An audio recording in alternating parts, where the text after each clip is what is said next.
just outside the city of St. Louis, Missouri, in the small town of Madison, Illinois. We are at Gateway and Worldwide Technology Raceway.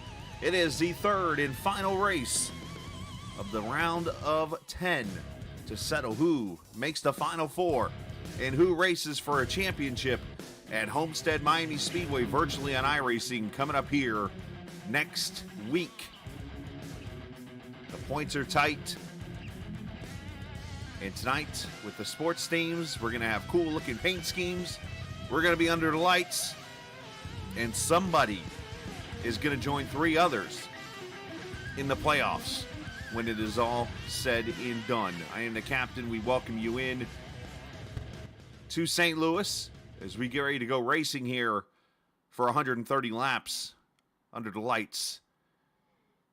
And it's a fun track. 1.25 miles. One that was built actually back in the 1960s, I believe. And it was on a road course. And you can kind of see a road course right there. You can run that on iRacing. And then all of a sudden it became an oval. Has a drag strip right there to the left of the screen. And then, of course, the track had issues after the 2010s. Had to shut down a little bit. And open back up. And now hosts Cup Racing and IndyCar and trucks and Xfinity. And, has put on some pretty good shows here the last couple of seasons. And speaking of pretty good shows, I think it's pretty good that we go back to last week, shall we? Dover. After Stephen Miles went to victory lane at Texas, we go to Dover. A late race caution sets up a finish that I have thought back for over a week. Cannot, in my mind, think I have ever seen a Dover finish go side by side and photo finish at the line until last Wednesday night. For those who have not seen this yet, I take you back to the final lap last week at Dover.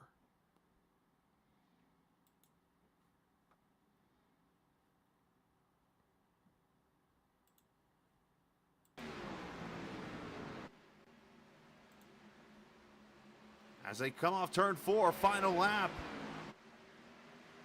Can Brison get him?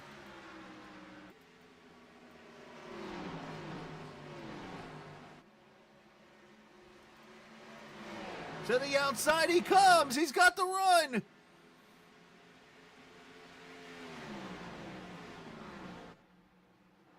Oh, Dalton, he's going to slide up on him.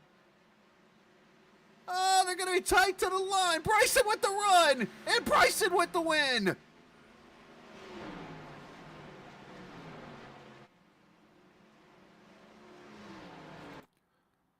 I kid you not. I still cannot figure out how Brison did that.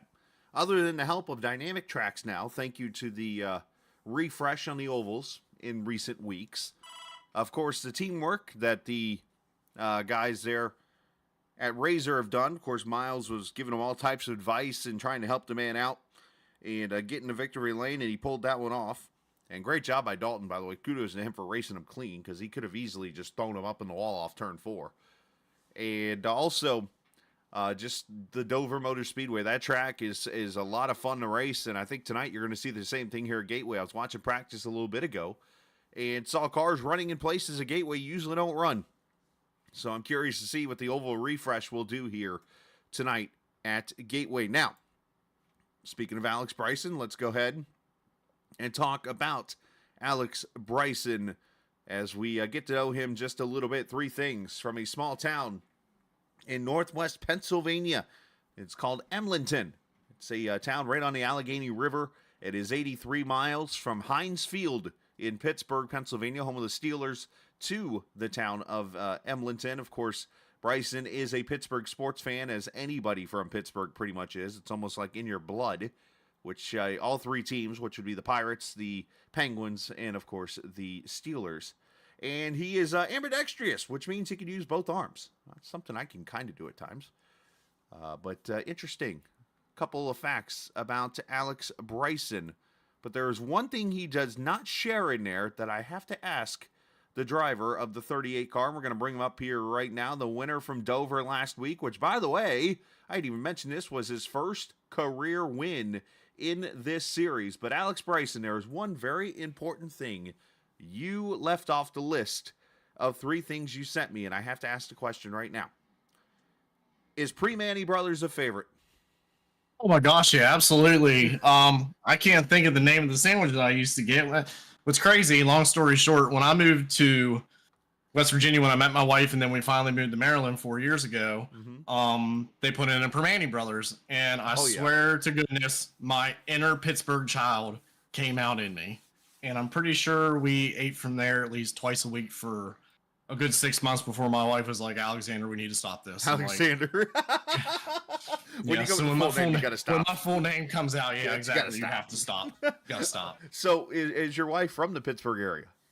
No, my wife is actually from the Panhandle, West Virginia, born and raised. I just happened to be a transplant down here in 2012. Now, there are some Pre-Manny Brothers in West Virginia, too, because I do remember my wife and I were coming up. It might have been the time when my dad had passed away in Florida. We were coming back up, and we were just north of Morgantown, I think, because I remember there was a West Virginia game going on, because I looked over, and I could see the stadium, the lights were on and stuff on a Saturday, and like a couple exits north, there was a Pre-Manny Brothers, and I'm like, we got to stop and eat.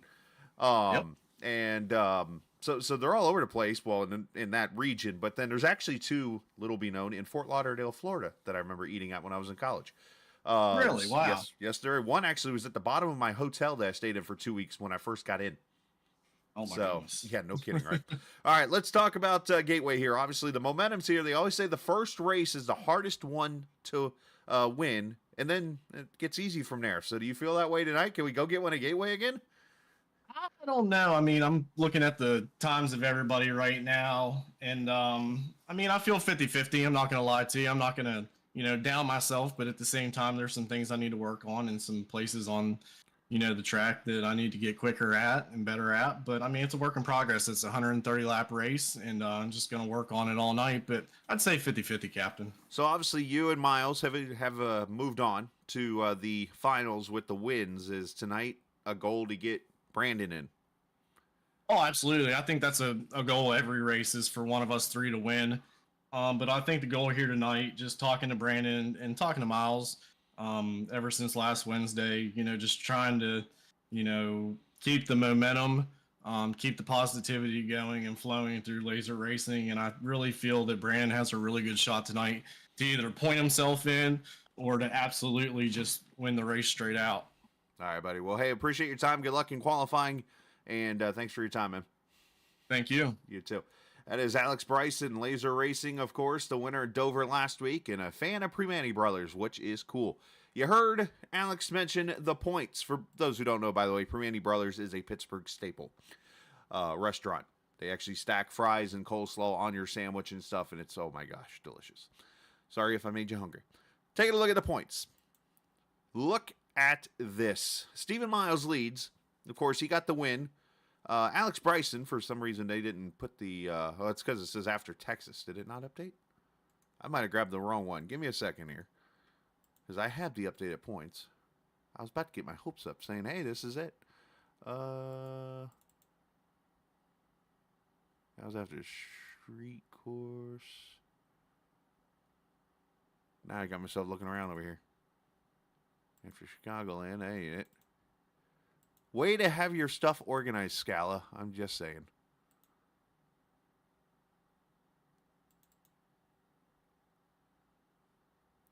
Well, anyways, I'll get you the points here in just a second. I don't know why all of a sudden I don't have it in front of me. Let me just check and see if Sam sent me the right ones. But we have a tight points battle on our hands as we go into qualifying here in a second.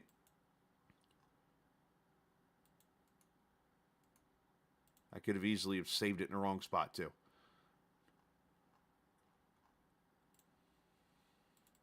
It's like I sit here and I feel good because I'm like, man, I got everything saved. We're good. Everything's good. Yeah, not so much. There we go. Point standings. Brison and Miles are in. Fontaine is in. And then you see the battle for the 4th position. Fontaine's in, by the way, on points, no matter what. So he can win tonight or whatever. He is in. He'll be either the 3rd or 4th driver in. And then it's the battle between who? amongst the guys will be the final driver in. And this is why, if you go back to the podcast this week, and I even made a mention last week during the... trying to turn the qualifying thing off. At the end of the race, I started looking over the points in my head and just kind of picturing who's where and what and that kind of thing. And I said, you know what? It's going to come down to a win and get in for the rest of the drivers that are in the playoffs. And here we are right now, as we speak. All of these drivers outside of Fontaine have to win tonight to get that spot, to get that third spot. And that is because Fontaine has such a big enough lead on the rest of the field, and there are not enough drivers for anyone to catch Fontaine. So Peyton Johnson, Jason Dalton, Brandon Alphin, Diego Sainz, Tyler Pluff, Ladisor, Ingram, Sutphin, Gortman, any one of them drivers win this race, they are in the third seed, and that's the only way to get in. So you tell me the tension's not going to be high tonight in this race? Yeah, you tell me. All right. So qualifying is going on right now. Already about 2.5 minutes underway. It is Brandon Alphin on the pole. I wanted to get those numbers shown to you real quickly. I know usually I like to show qualifying and stuff, but not sure if we're going to get to it right now. But Alphin is leading with a 31:40 or 33:48, which he's right there with Jason Dalton, Peyton Johnson, Fontaine, and Sainz, your top five. But right now, let's take our time to honor our country with the playing of our national anthem.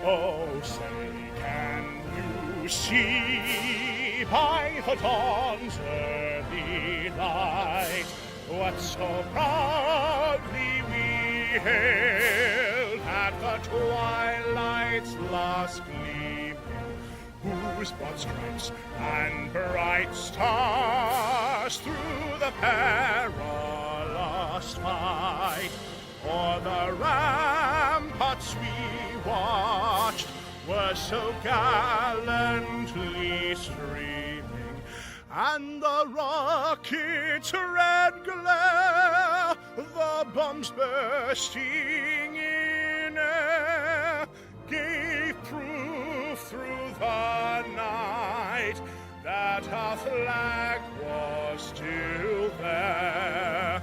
Oh, say does that star-spangled banner yet wave o'er the land of the free and the home of the brave?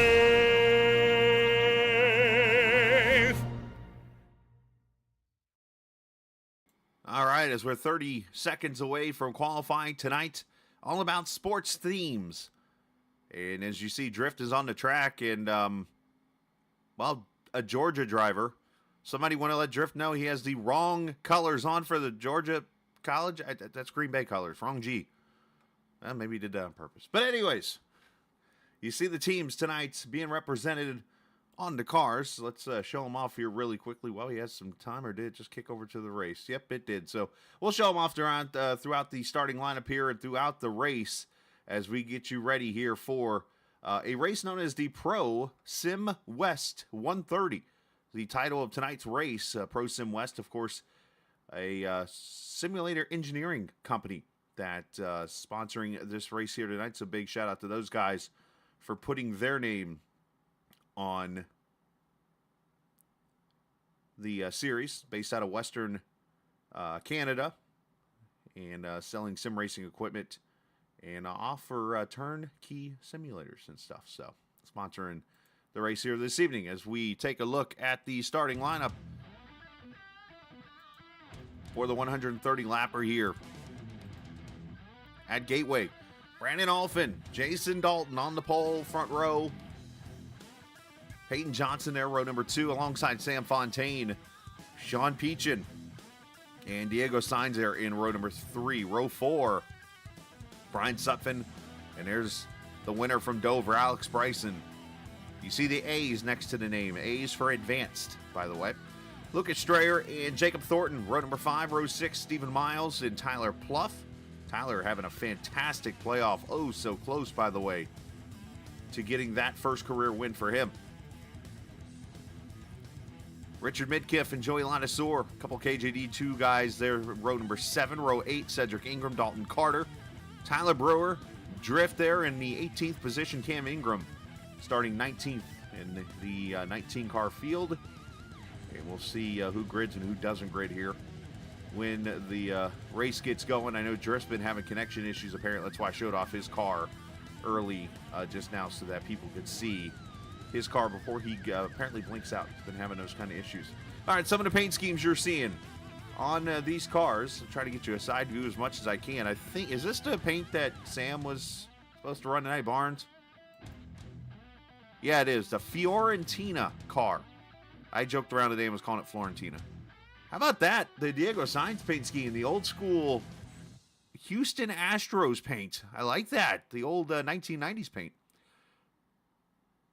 Sean Peachin, the Colorado Avs paint on his car. Let's see who else we got here tonight.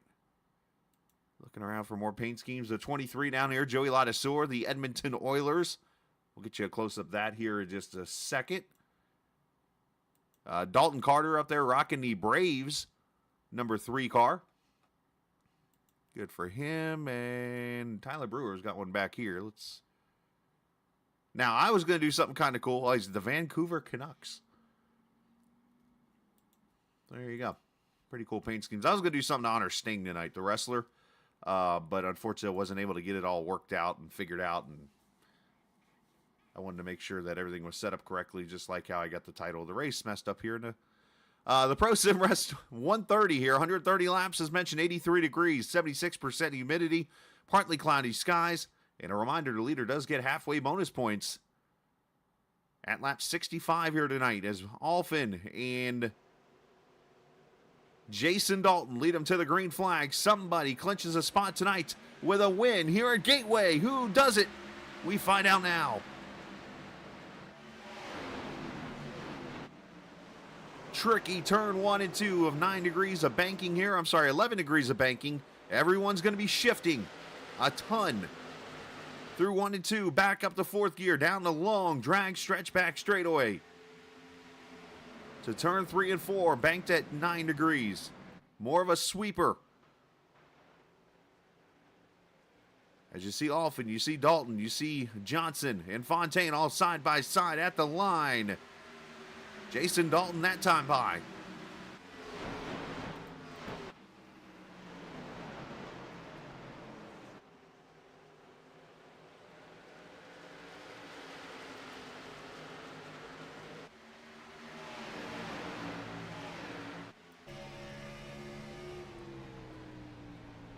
You see Fontaine and Johnson. Fontaine, that guy will race you tough.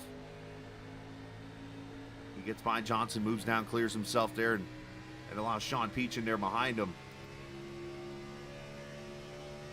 They're trying to get this run down into turn 1 and 2 as you see spicy schemes.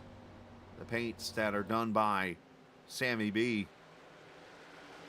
who, by the way, has done so much work to help me out, to make these streams better and the broadcast better and stuff. So big shout out to him, as I know he's watching.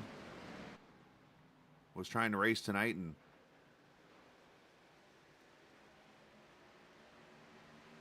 not sure what's going on with Peachin's numbers there, but they are not matching up. All right, so Drift has come to pit road, a little starting park there.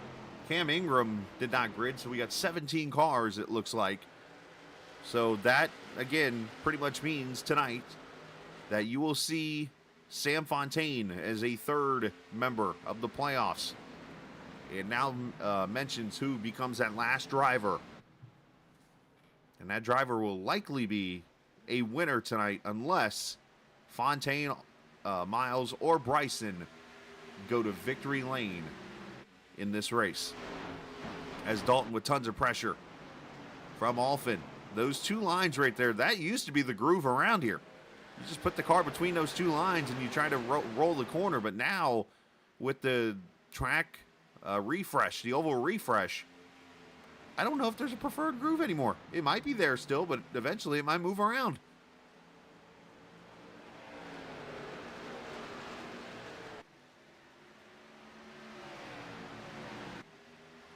I know some drivers not here tonight. Lucas Gortman not here.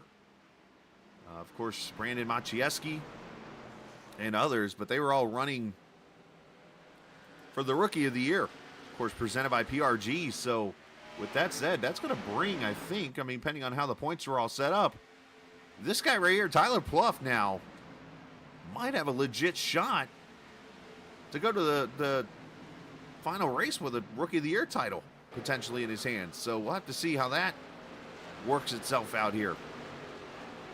Hey, Drift, you got the Georgia colors wrong, by the way.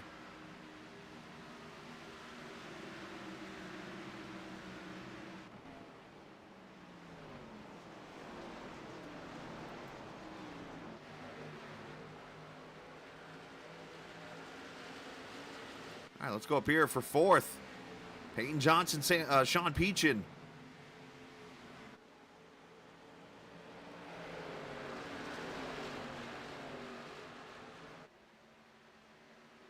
You know, one thing I'm seeing is the top is there for passing.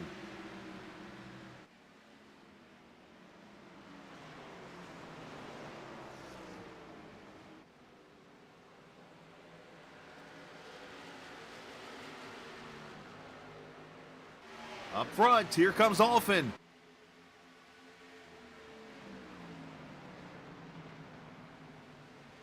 Kind of clicks that curve off a little bit. Rolls that bottom, is going to complete the pass. So move him to the front, Brandon Alphin.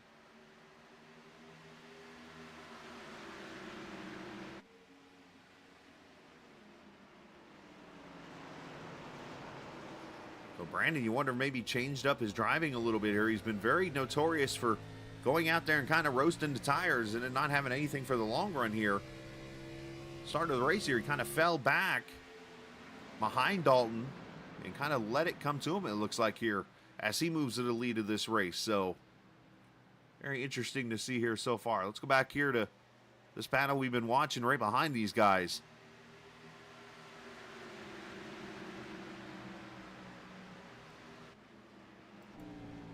As Diego Sainz brings it into turn one.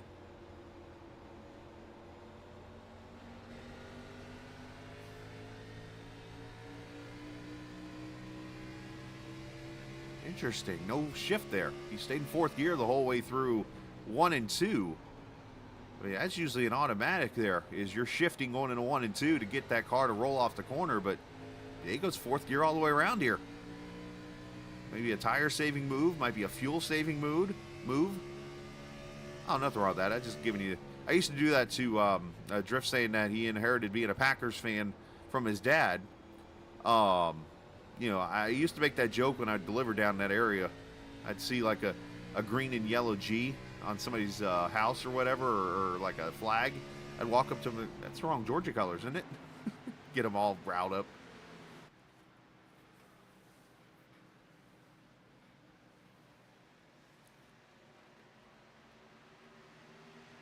All right, so the top six, all pretty much within a group, within about a second and a half of each other. Here's Alex Brison there in that Pennzoil colors of the 38.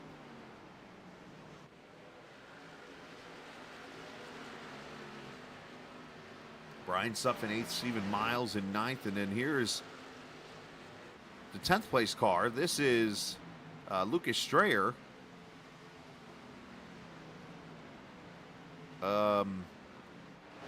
And the pink in black G.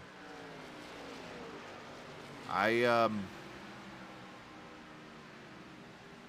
never mind. It looked like a G for a second. Never mind. He's just running spoiler diecast on his car. That does not look like a Georgia logo if you look really quickly at it. Or a Green Bay logo. That helmet threw me off. Who painted that car? Sam.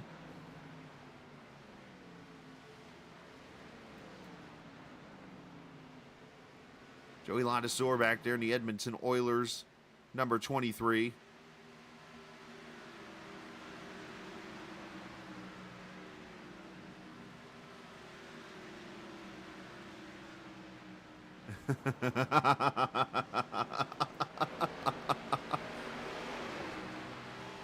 Luke Daniels making an appearance in chat after eating his dinner.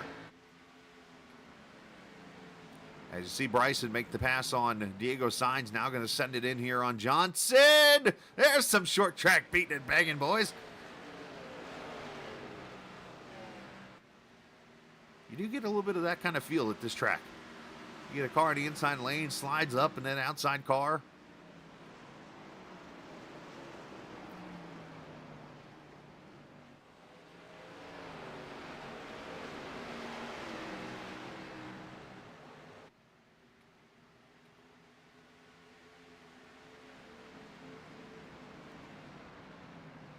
It's one of those tracks when it first came out.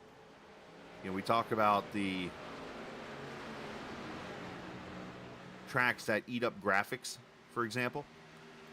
And you go to, you know, Daytona, you got the Ferris wheel and all that stuff. And, you know, of course, the infield eats up the graphics on a track. You go to, so what other tracks we got? Of course, the rain, by the way, we talk about. The rain is going to eat people's computers alive when that comes out. But this track, when it first come out, and probably still is to this day, is once again Brison slides up and Johnson are leaning on each other. Oh, Johnson, I think the first time was like, all right, I forgive you. Second time might not be. Brison leaning.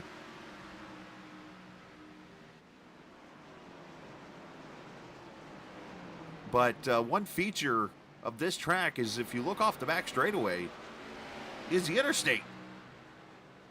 And there's a gas station over there, and you can see cars. As Tyler Brewer's jumped to pit roads, maybe a start and park for the 40 car.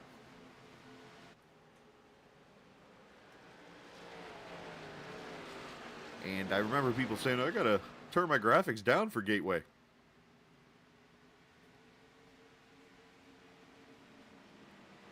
Go, you want a graphic hitter? Go race the 130 corner Nürburgring. Go follow Daniels. He'll tell you how to get around there. Or go race with Daniels' friend. I don't know if I can say his name. He tried to in a street stock recently.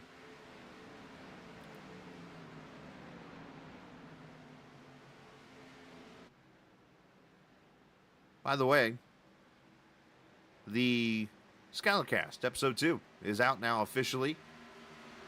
Not sure if it's posted to Spotify or not, but I have posted the links to the actual podcast there for you to listen to. Special guest Kyle Ethier this week from TI Racing, also All-American, as he talks about where the Scalicast came from, the name, and so on and so forth. Now, right now I'm working on a guest for next week.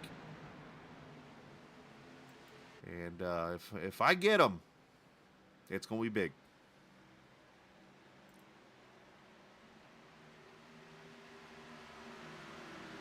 It's a tall task for me to get him, but it's going to be big.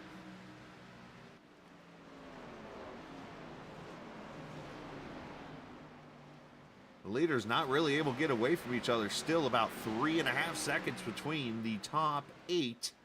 And then you got a big old gap.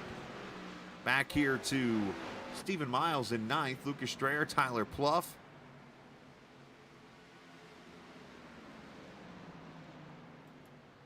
I'm kind of figuring out where they're over here in chat right now talking about the different tracks and different things that are the best.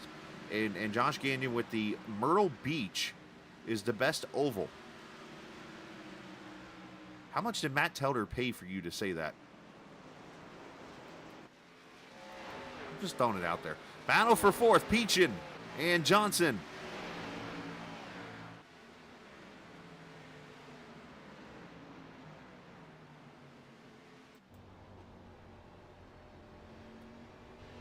Johnson, after kind of getting used up a little bit there by Brison, now starting to get some forward drive off the car.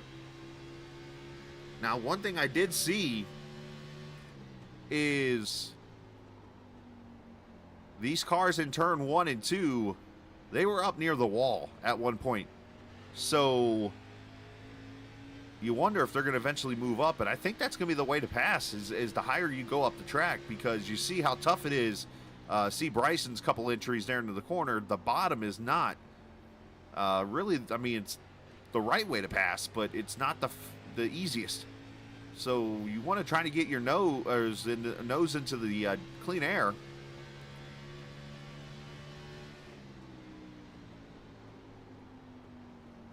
And Peyton's going to try the bottom, and that is not the ultimate way right there. That corner over there is such a tight radius. Trying to think of a good example. Trying to turn an 18-wheeler into a U-turn with it. That's what turning in turn 1 on the bottom lane is like.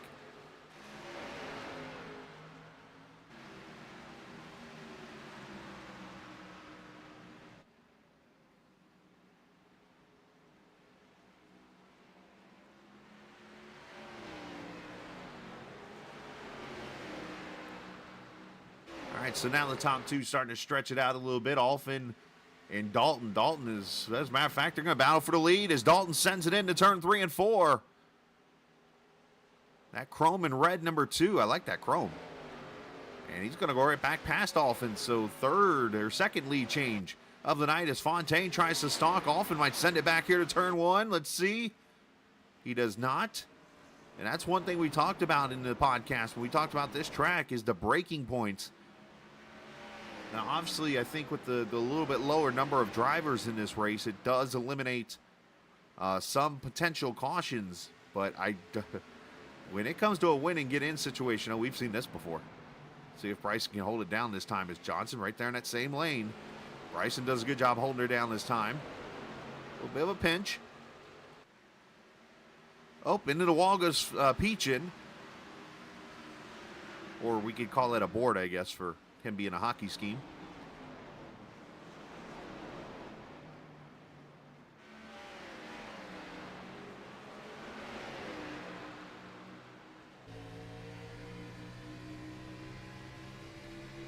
So Peachin got by Johnson for the 4th position here. So Sean now going to try to attack Fontaine and get up there. Brison now being joined by Brian Sutphin, who has had some pretty terrible luck in these first 2 rounds, but the main thing we have to keep an eye on once again is Fontaine now, of course, clinching that spot into the final round, leaving 1 spot open, and 2 drivers have already won the 2 races, so you got to look at the other 9 drivers and say, yep, you have to win to get in the final round. I can go with Barnes on that one. Sammy B says Darlington. I can go with that. Ooh, and once again, Peachin boarding himself.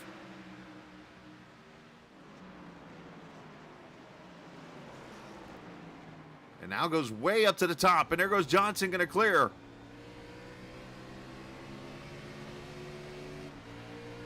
Hey, only I can use that line, Luke Daniels, the Pin Esports Network.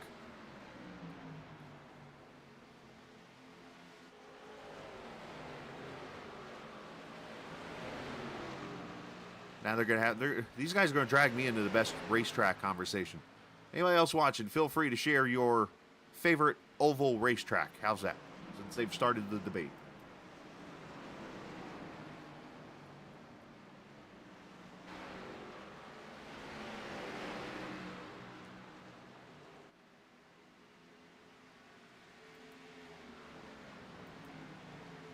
Elias Miles is kind of dragging along this second pack back here. It's almost like a super speedway race here. Yeah, Miles with with Strayer and Pluff and Ladisor, Jacob Thornton with those guys.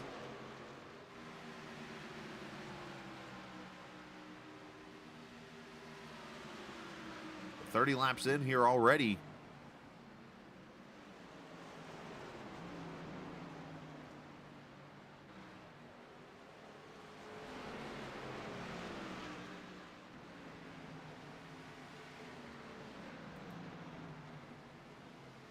The Downrange Transport Premier Series.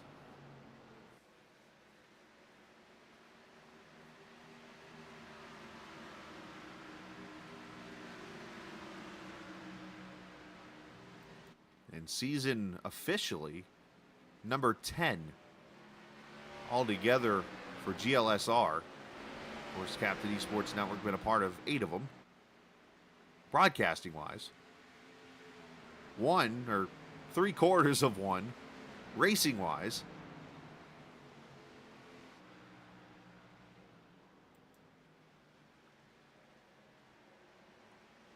You see Sutphin, see if he can cut underneath Diego here. This could be a battle for the 6th spot. Brian showing a pretty good long run car here.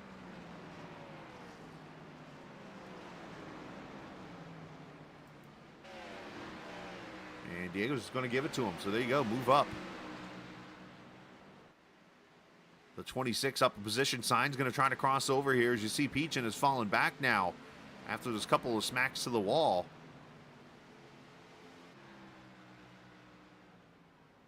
Whoever painted that 44 car, excellent job with the colors of it and everything. I mean, it's got the right color configuration and everything. Go back to the old Killer Bees days and stuff like that with Craig Biggio and Jeff Bagwell, and I gotta think of the other B. There was 3 of them, wasn't there? There was Craig Biggio. There was Jeff Bagwell. It wasn't Lance Berkman, but you can count him as one. Or maybe it was Berkman. I don't.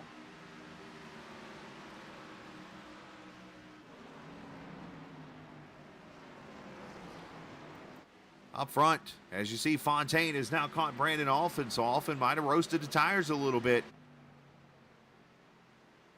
And for the field, this might be something you do not want to see right here. Sam Fontaine go to 2nd. There's one thing that has come into play a lot in this series is teamwork. And with Fontaine potentially grabbing 2nd here, his teammate is Jason Dalton. He can almost settle in right there in 2nd place.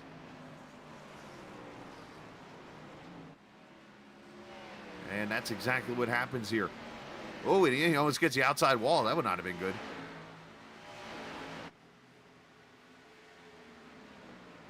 So Fontaine wants to. He can go straight into a defensive mode.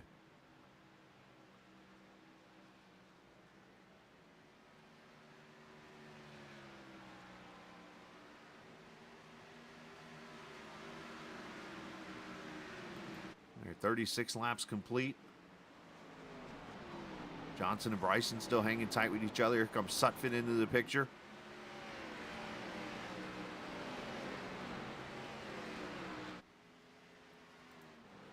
And you got Tyler Pluff and Miles, these guys back here. There's Cedric Ingram, the Daytona winner. Unfortunately, he's had his struggles here. Dalton Carter in the Braves car. I joked with him on Discord earlier saying, well, running Braves colors in the playoffs will never do you any good. Richard Midkiff back here in a 29 car. Doing his best efforts out here.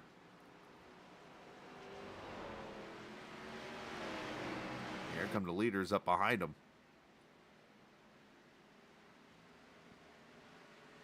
All right, round 4.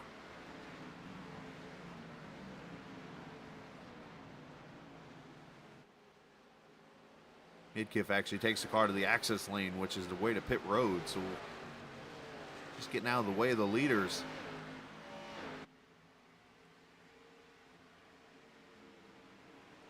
Yeah, and you can tell Alphin has roasted the tires because he is falling back really quickly into the clutches of 3rd. So I thought Brandon had done a good job of saving his tires, but you wonder once he got out front, did he maybe hurt him just a little too much or whatnot? It should be a 2-stop race, I would think, to the finish of this race. Not close to a 1. Barnes, what kind of fuel mileage were you getting in this car? He will know the answer to this.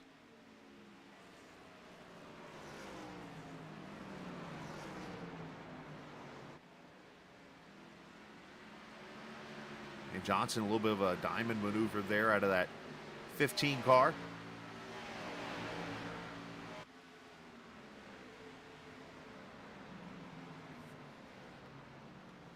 So 3 cars out of the race as Brewer Drift and Cam Ingram. Cam Ingram actually, I think, is watching the race from the Gateway Arch.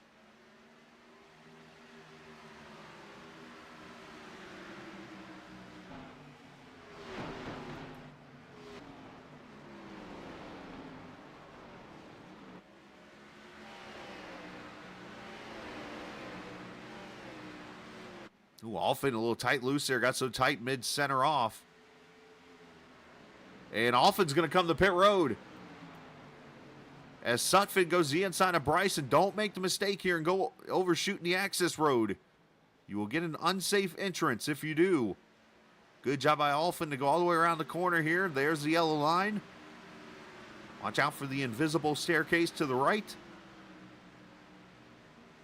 As Alfin comes in here at lap 40. This tells me that he is going to split this race with 2 stops.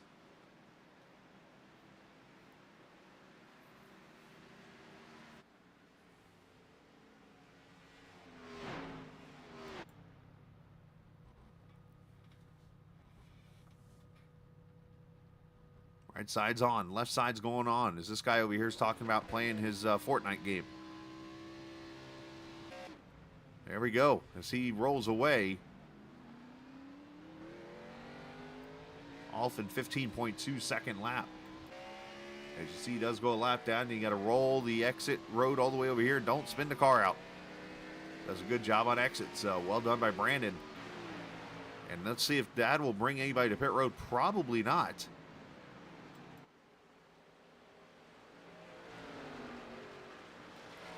As round 5.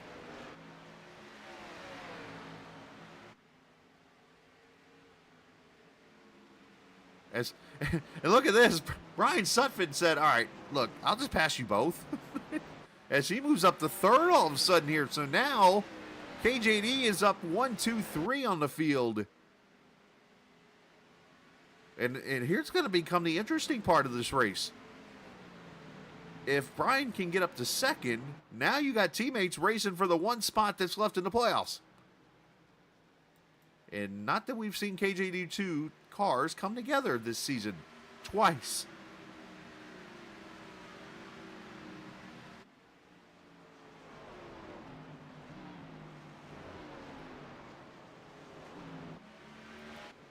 Oh, back here, these guys all of a sudden going racing.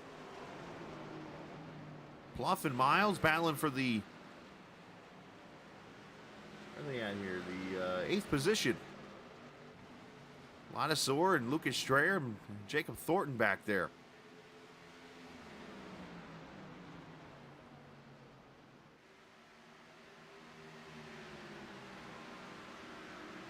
Now, one thing I did a couple weeks ago, I was watching the Retro Series race here as Diego Sainz comes to pit road. And the one thing I caught in those cars is they were bottoming out every time into the corner, and they were almost like constantly. And I'm seeing it a little bit in these cars, a little bit of the front splitter maybe smacking the track through the corners.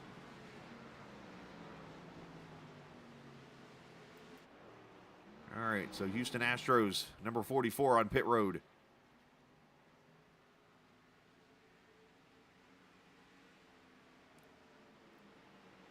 Back there, Sean Peachin on pit road. And there goes Alfin unlapping himself with the fresher tires.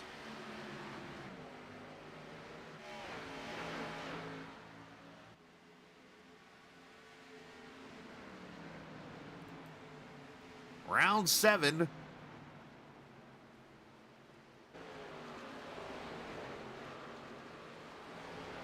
All right, when does this become like aggravating if you're Brison? You think he's pretty ticked off? Like, come on, man.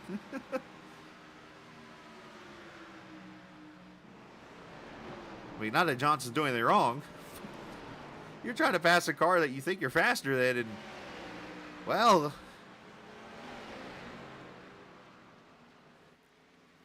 it just ain't working. Up front, look at this. Fontaine going to the lead.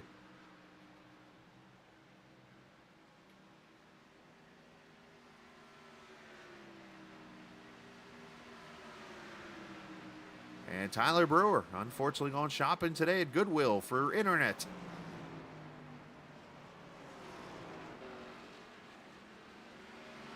Will not finish the race, I find out. Oh, and Fontaine in the wall. And caution is out all of a sudden. Sean Peachin has gone around in turn 1.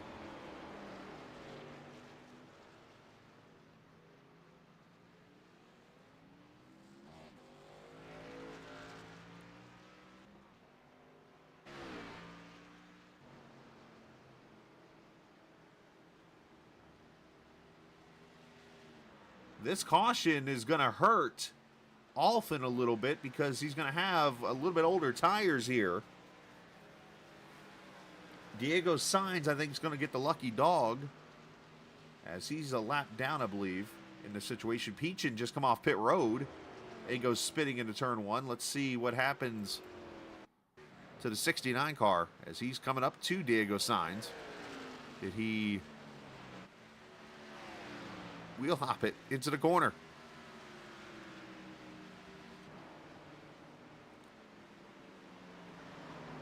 Back end comes around.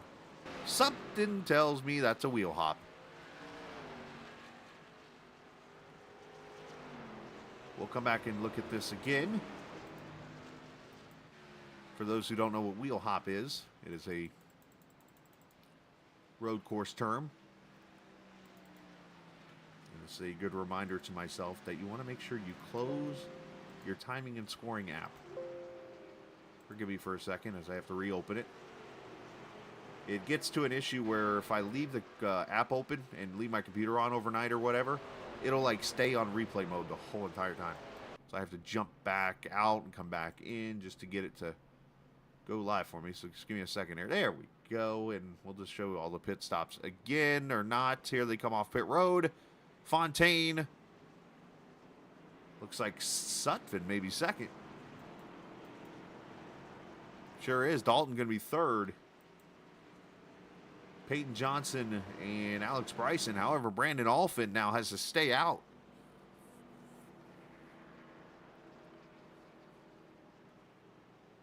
Let's well,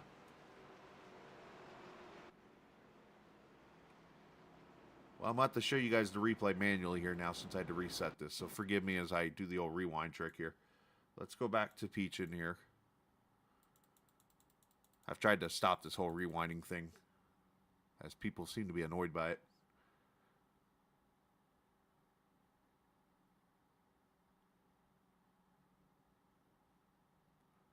All right, so it goes down the front straightaway here. Let's hit the cockpit and let's just listen.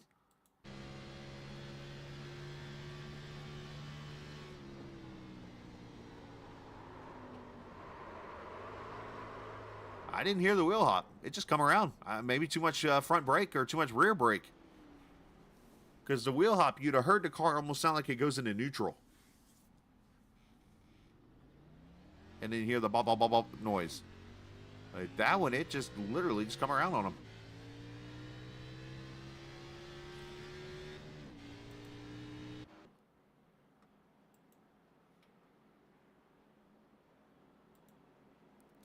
All right, let's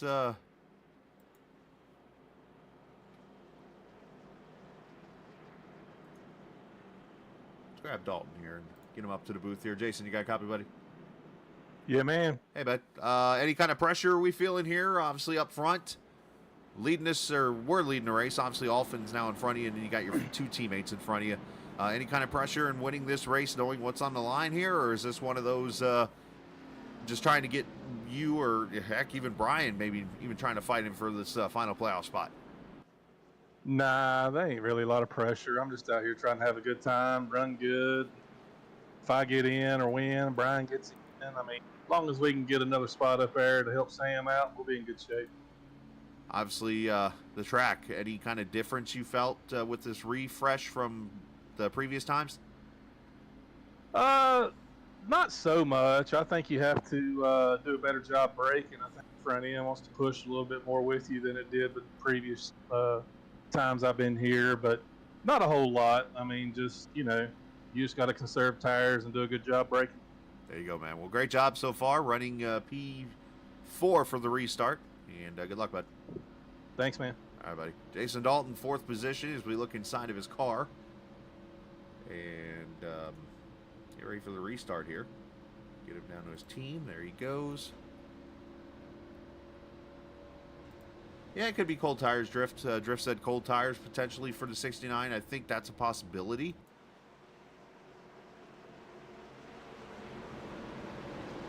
I mean, it did look like he was carrying a lot of speed down in the 1 and 2 at that time. As Brandon Alphin leads them to the green here at lap number 52. Fontaine second. And again, Alphin with a little bit older tires here from the time he had to pit, or didn't have to pit, but chose to pit under green here. So let's see if Fontaine and those guys take advantage as Fontaine's going to cross over right here. Gets the runoff too. There he goes inside. Just the way he arched. No pun intended. 1 and 2. And for Alphin, it's more of a playing defense right now. And round 8. Brison and Johnson.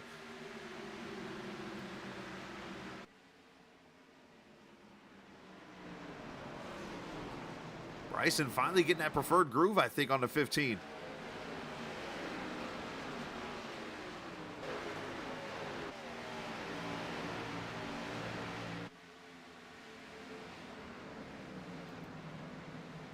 As here's now Dalton to the inside. So Dalton got past his teammate Sutphin, going to move up to second. You can tell Brian is set up for a long run the way he's driving that car.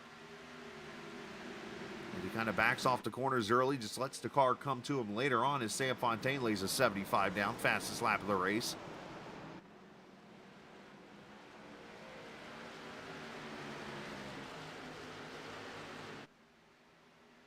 I mean, I feel like Moto Combat or something here with these two. Ninja Gaiden, Street Fighter, whatever game you want to go with from back in the day. Tekken, round 1, flight.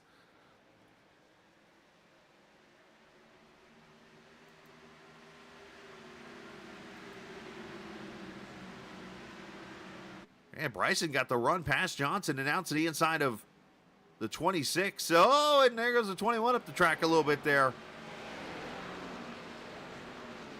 Might see a little work here from Alphin to get Brison up here. That's exactly what happened right there. You see that run that Brison gets in there. It allows him to clear Sutphin. And now Alphin's just going to move up and let the others go by with the older tires. A little bit of teamwork there potentially.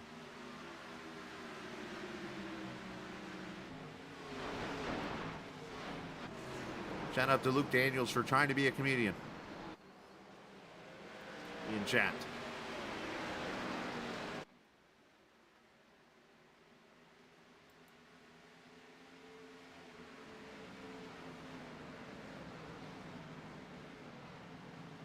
For Alphin in this situation, he just needs to take a deep breath and realize that there's still plenty of laps left and not go into panic mode, because I have seen this before where Alphin will fall back like this and then all of a sudden he'll try something else. And the situation just gets worse in the end.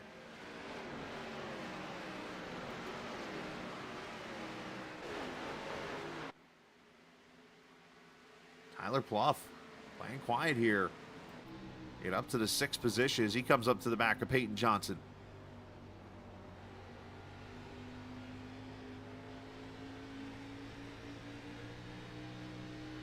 The Acceleratus Legal PLC, of course, Johnson is a lawyer.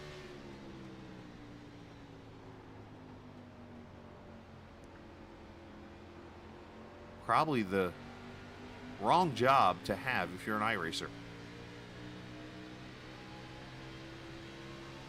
But he handles it with good spirits, I'll say.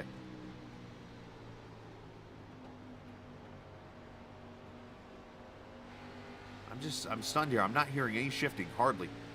Like, this is a track. You go down here to turn 1, you downshift to 3rd to get the runoff with 2.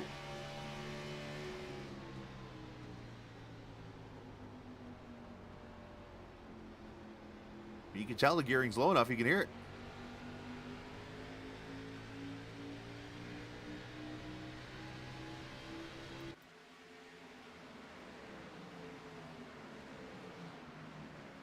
So 0.2 of a second from Dalton back to Fontaine. Another 2 back to Brison. Then it's about a second back to Sutphin. And then this battle right here that we were watching, Johnson and Pluff. And then you got Lucas Strayer there behind him.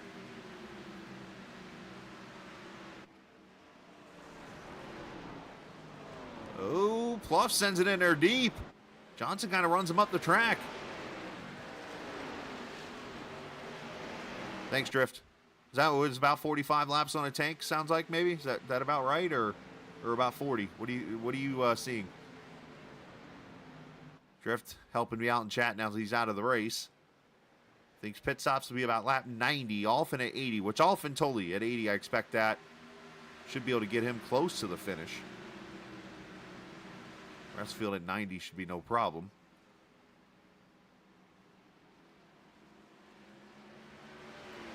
So back here as Jacob Thornton starting to make moves in this Mustang. Thornton having a couple of good races here the last couple of weeks. Might not necessarily be getting the finishes he wants, but putting some good runs together in that number 11.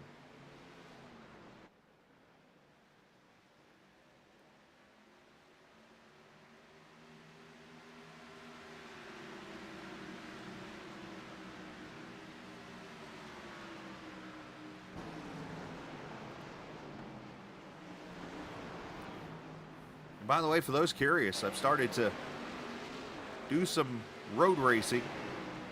You might have noticed or not have noticed, but the Twitch channel, I've been getting it up and running again. It's a racing channel for myself where I focus with YouTube and stuff to be the broadcast channel for league racing and things. But after this race, you'll probably catch me over there on Twitch, maybe doing some Daytona practice for the 24 as I prepare for something. I honestly don't know, but yeah, come join us over there. The reason why I kind of sound so undecisive is because there's been some curveballs thrown at me this week, but we'll get through those as we get through everything.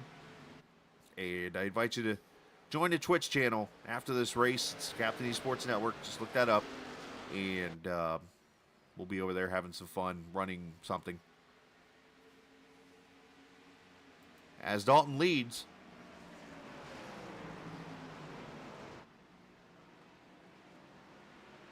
Sutphin now starting to put the pressure on Brison as he's starting to roll back up after saving those tires the early part of this run.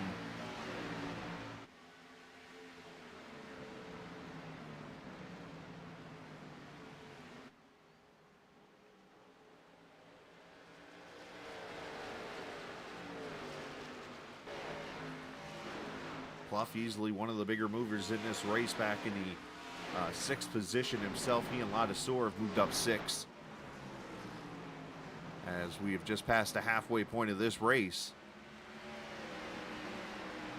Which means that Jason Dalton gets himself a halfway bonus point.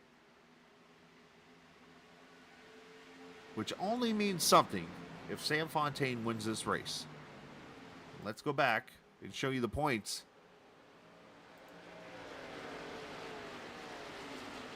As we entered the race here tonight, Jason Dalton was only 3 points behind Peyton Johnson for that 4th spot. So let's look at if Fontaine wins this race tonight. It would literally be about a 2-point separation as Dalton would pass Johnson for the 4th position, and Dalton would be in right now. So that bonus point right there might be the biggest point this whole entire season for that 2 car. So let's keep an eye on that.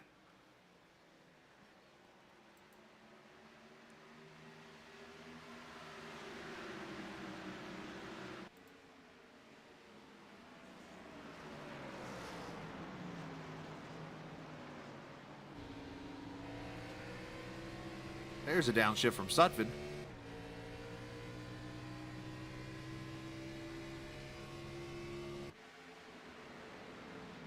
Well, that's something we could talk. Luke's making a comment about top 5s and top 10s and stuff like that.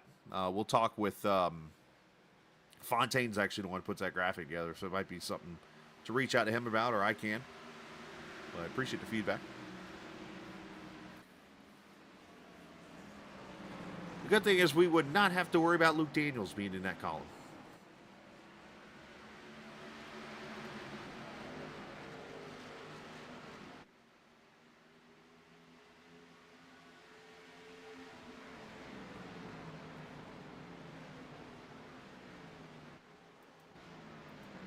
Alphin falling back again, and here he comes to pit road even earlier. So now this is going to become a 3-stop strategy, I think, for Brandon.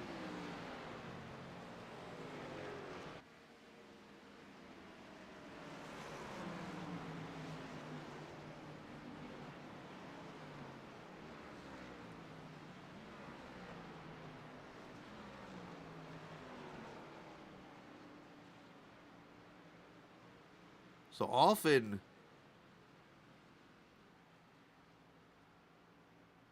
this is what I just talked about just a little bit ago, with that making that follow-up move.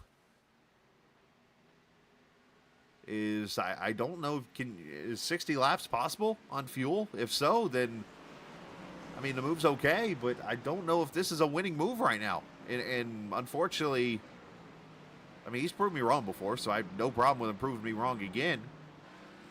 But for Brandon, I feel like it's kind of a panic mode now with that caution coming out.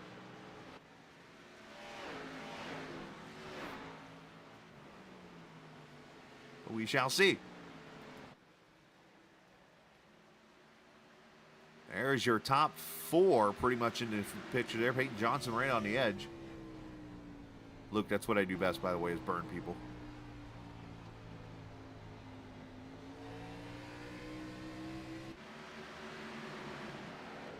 I'm really shocked to see the cars through 1 and 2 run the bottom like that. Usually,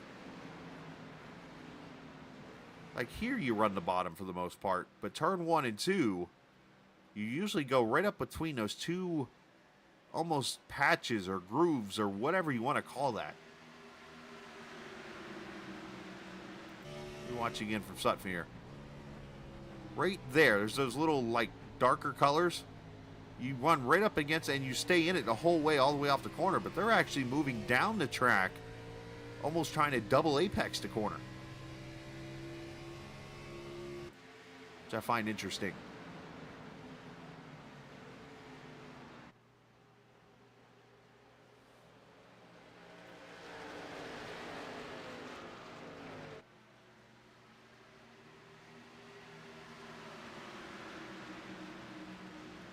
Hey, big shout out, by the way, to our sponsor tonight, Pro Sim West. In the Pro Sim West 130, an advanced sim racing company out of Western Canada. They obviously take care of selling racing equipment and stuff for sim racing, as well as they offer turnkey simulators and stuff. So, big shout out to Pro Sim West, the sponsor of tonight's race, and also the sponsor of Tyler Brewer's car.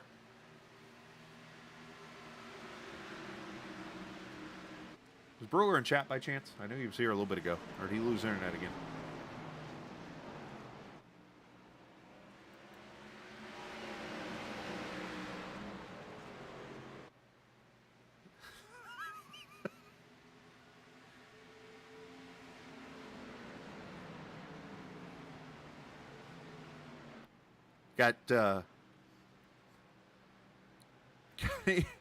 Got pit road reporter Drift Burns over here.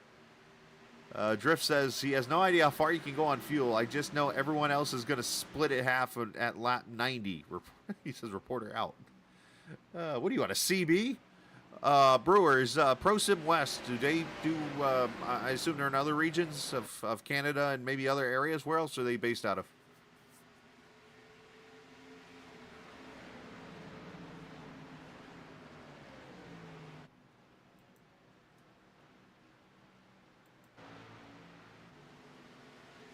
So look at this. This is a pass for position as Sean Peachin is passing Stephen Miles. And this tells me that Stephen Miles is literally just out here running laps. Or learning or something. Or he's getting used to driving a road racing car again. Entirely a possibility here. But Miles advancing into the final round. He's maybe out here so you don't get fined. Who knows? But this is definitely not a Stephen Miles race right now. At all.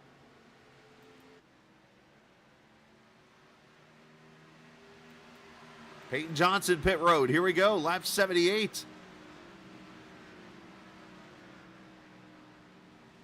The strategery is coming into play.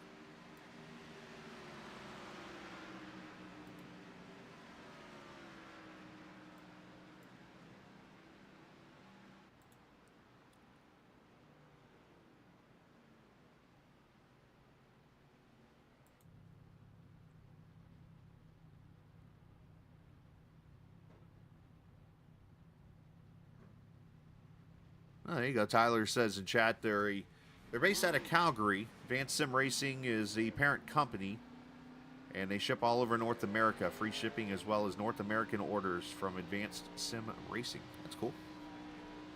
Very cool. Appreciate those guys for being a part of this. I don't know how Tyler got connected with them, but good for him. All right, so Peyton Johnson off pit road, and now Jason Dalton on pit road, the leader.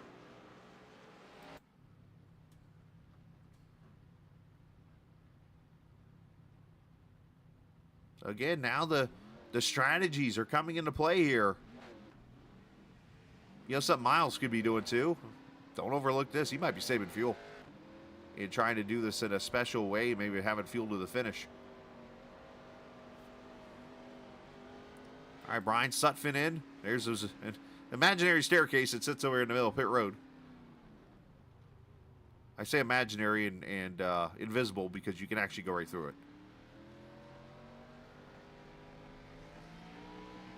4 tires and fuel for the 26.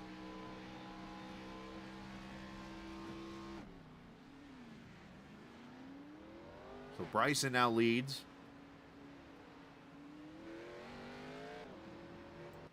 Oh, and Strayer's in the outside wall.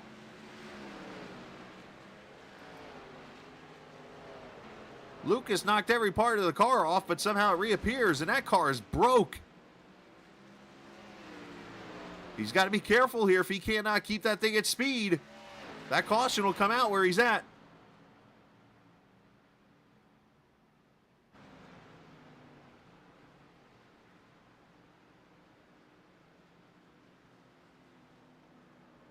Is this thing going to turn?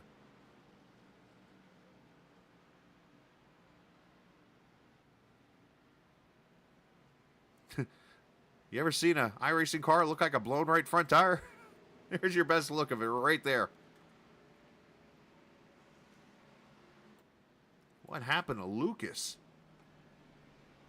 And it looks like Dalton Carter maybe had a piece of this or something. Let's see what I can find here. Oh, Dalton just overshot pit road. Yeah, there's that mistake we talked about. Don't do that. That'll probably be an unsafe entrance for him. And then for Lucas Strayer, see if I can find a replay of this. Yeah, he's already done it there. It's hard to find when it does. He's already done it there. It didn't show him wrecking, so I have to literally go look at this myself. There's the Dalton deal. Where's Strayer? Okay, here we go. Oh, him and Peyton Johnson with contact. Oh, no.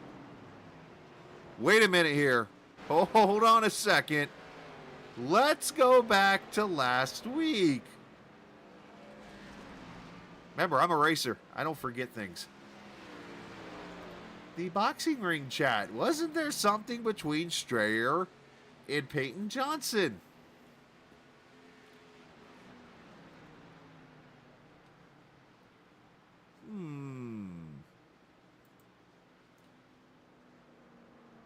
Oh, the boxing ring is going to be good. Let you guys judge this one.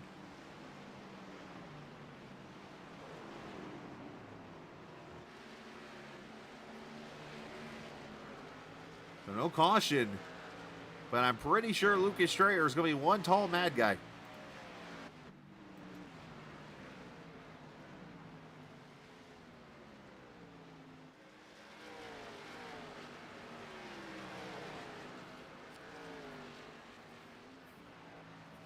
So Alex Brison leads, Tyler Pluff, Diego Sainz, Joey Ladasor. and Jacob Thornton, your leader. And you know what I just thought about as we do this? I have last week's race, remember? The Alex Brison highlights? Give me a second here. I might be able to go find the stuff from last week.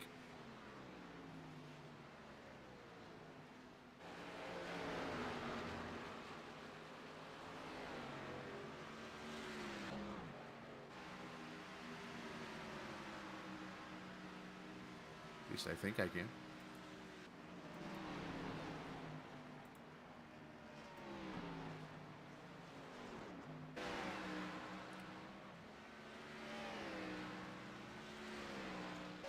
You see Brison, you see Pluff.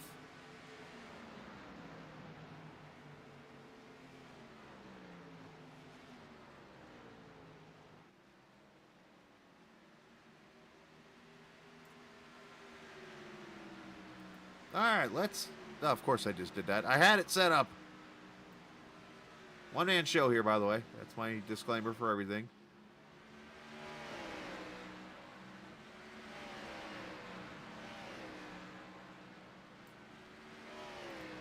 All right, so let's go back to last week, shall we? I mean, yeah, you're getting my sound too, by the way. Good grief! Let me turn the audio down. You're not gonna hear the cars. So you see Brison and these guys just racing tight, and then all of a sudden Strayer just gets mad for getting pinched, and bam, big wreck. And then this all turns into a mess between Strayer and Johnson online with each other in the boxing chat. You go back a little ways back here. I mean, Strayer was continuously getting runs into the corner on the 15.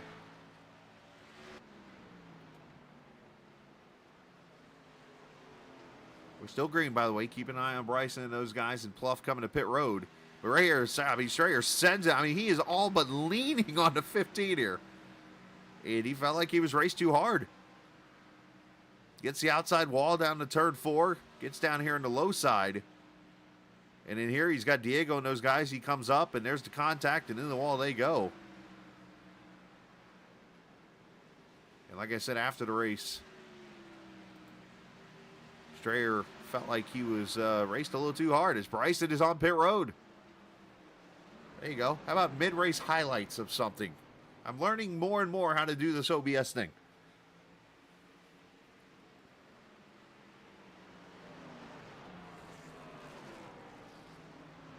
So this is at lap 90. A lot that Drift thought that they would do here. Pluff is on pit road now. Ladisor going to take the lead.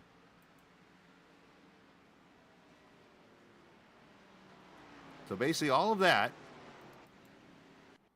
And then you got this.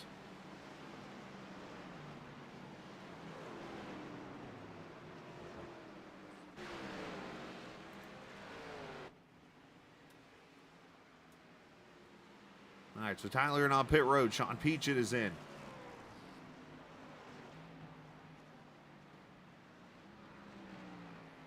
I hands the lead to Joey Ladisor. Now, in the podcast, I said, I asked the Facts or Cap, which, by the way, you can listen to episode 2 now. I haven't checked Spotify or anything yet, but it's there. But I did post it in the Discords. Excuse me. I asked would there be some cautions in this race. Now, obviously, there's only been the one. But then I also brought up drama. And there's our first piece of drama, I think. Or actually, second piece if you want to count the Brandon Alphin getting trapped with an older set of tires for the caution. So there you go. Joey Ladisor leads. Cedric Ingram now second. There's Stephen Miles, third position. Steven last pitted at 50, just like everybody else did. Except he's been just kind of hanging back here. And I'm really starting to ponder a fuel move here from Miles, maybe. Or he's just literally lounging today. But those are the three still yet to pit. And then Jason Dalton, who's on the same straightaway as Miles and them, would become the leader of this race.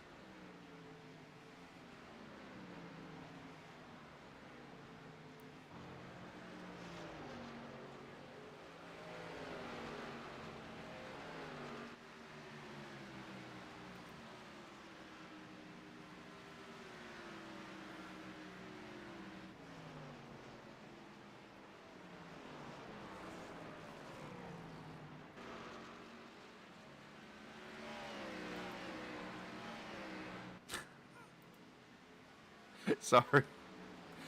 For those who don't know, the Boxing Ring is a channel that kind of allows people to vent to each other or whatever if somebody's mad.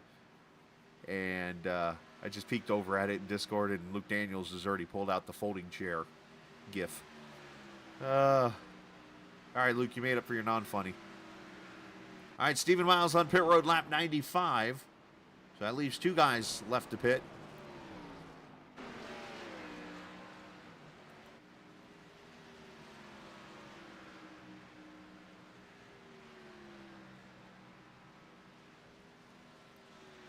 Four tires and fuel.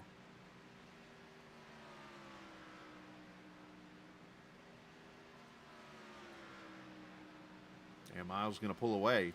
Cedric Ingram to pit road, and then Joey Ladisor will be the last one in.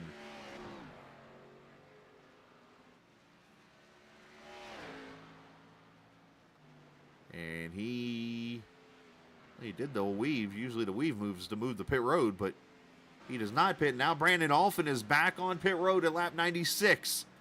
So here's the 3rd set of tires going on his car.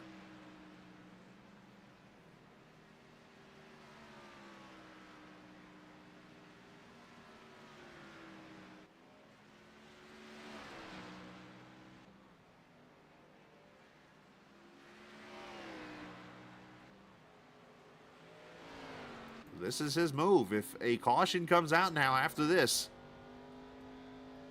it is almost checkmate, as he'll be out of tires. 14-8.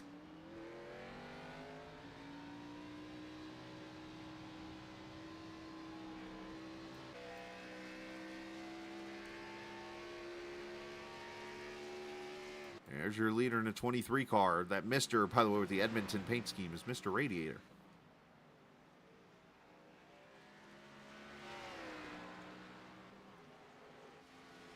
So Joey pitted at 50. So he should be he's coming up on 48 laps right now. So he should be on pit road at any minute. And it's going to be Jason Dalton. He's got Fontaine right there behind him. And Fontaine's got a new guest. Brian Sutphin, his other teammate, trying to pounce in here.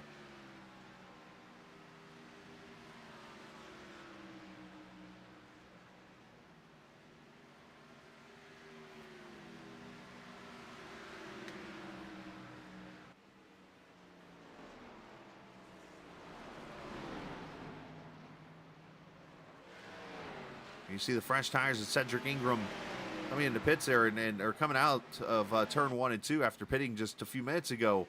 Almost caught Fontaine in a bad spot there because they were coming off the corner there, and Sutphin almost got the run, but Cedric will get him here mid-corner.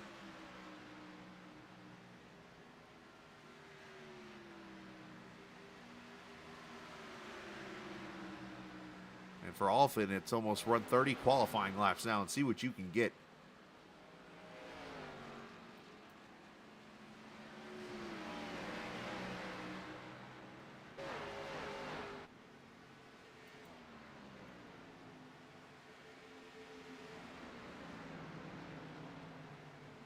And 30 laps to go in the 3rd and final race. Of course, next week we go to Homestead to crown the champion.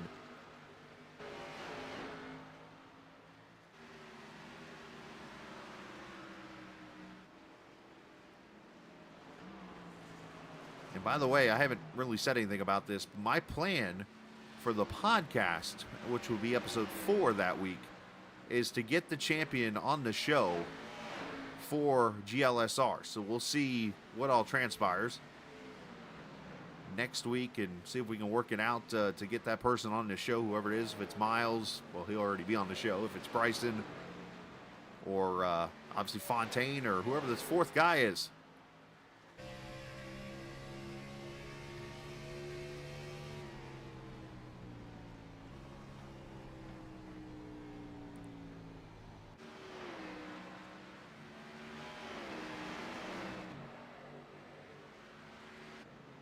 Pump those numbers up from Luke Daniels. What are you talking about?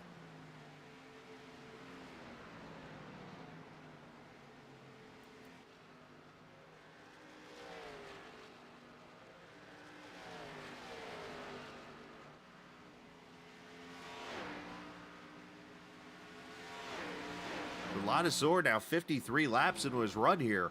I mean, he is literally trying to play the caution game here. That's what he's doing.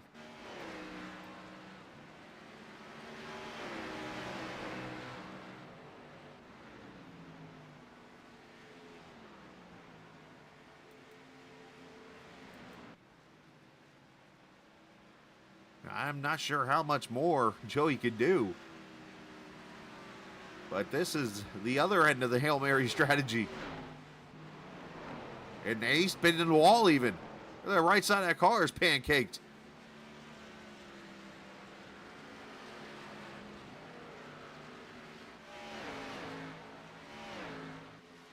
He's still got about a full straightaway back to Dalton and Sutphin and those guys.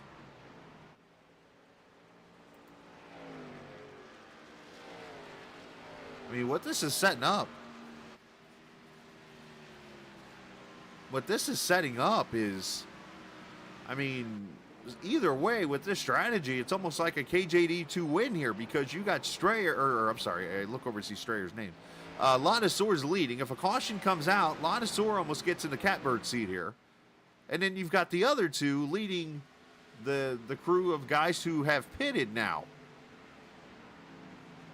As a matter of fact, all three of the drivers who are in the playoffs that have not won are now 1, 2, 3, with Fontaine fourth. I mean, this is turning into a straight you-know-what whooping.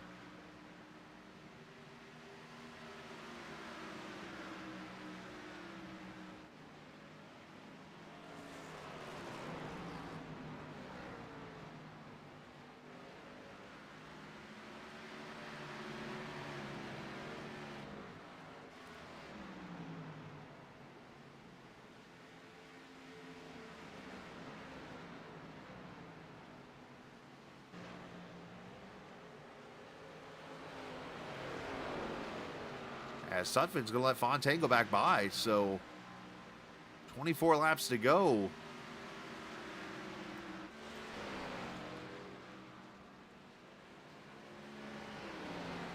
Fontaine, or I'm sorry, Ladisor by 3.7. Then about 6/10 to Fontaine. And another 3 back to Sutphin and Tyler Pluff there in 5th. Peyton Johnson now 6th. Diego Sainz, Alex Brison, Jacob Thornton.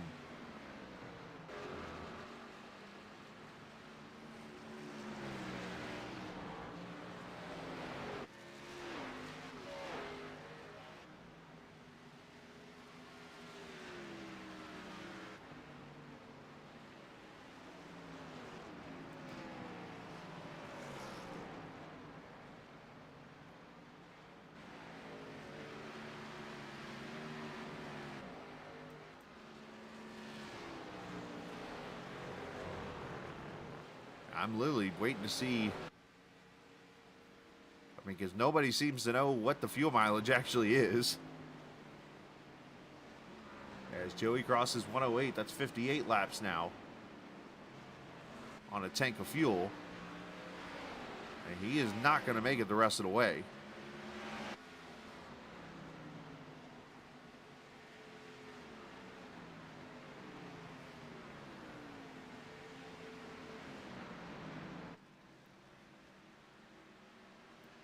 I'm just curious to see how these last laps play out here, because again, it almost seems like it's set up for either way. One of the strategies is going to play right in the KJD guys' hands here. KJD2 or KJD22. And you're going to see one of their, if not two of their drivers, put themselves in. Of course, one did already with Fontaine with the big enough point lead. And then the question then becomes if Dalton can get to the win or a big enough advantage over Peyton Johnson, does he become number 4? Does Sutphin get past Dalton and jump all the way from last to 4th, which would be potentially one of the bigger playoff upsets in this series history? I would put that up there with the Blaine Sparling and Brandon Alphin championships. I'm I'm pretty confident to say that one, by the way. I mean, to jump all the way from out of the playoffs in the final spot in like with no chance unless you win a race to put yourself in with a win. That would be a heck of a storyline.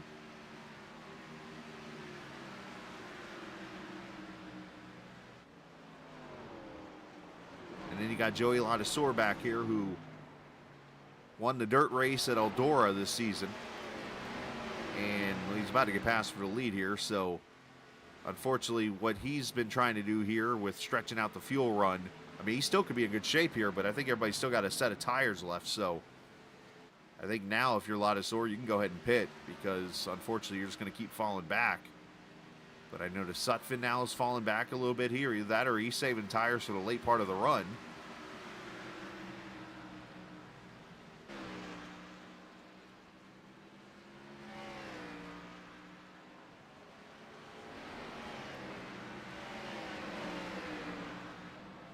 Now, Brandon Alphin did unlap himself, but is in the 14th position right now. And here comes Ladasor to pit road, so did everything he could do to get that yellow.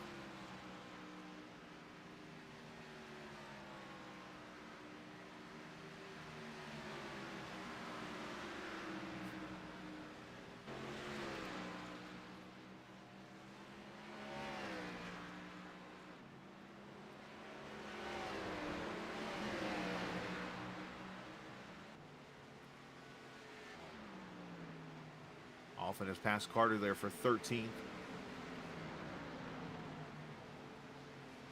And of course, Alphin, the one last chance to get all three legacy, listen to me here. The, wow, I just did that. Laser cars up into the final four. But as of right now, it looks like it'll just be two of the three. And chances looking right now that it'll be the two laser cars versus two of the KJD cars. Going for a championship at Homestead next week.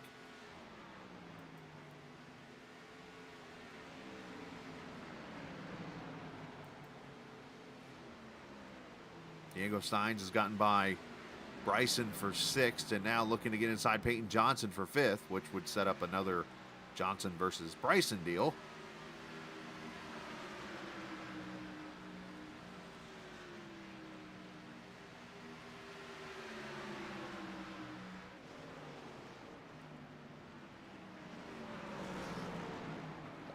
Look out!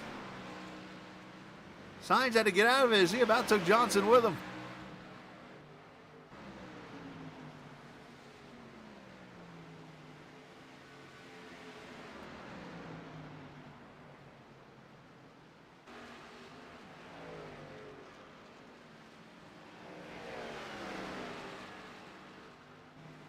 Ryan Sutphin back up to 2nd.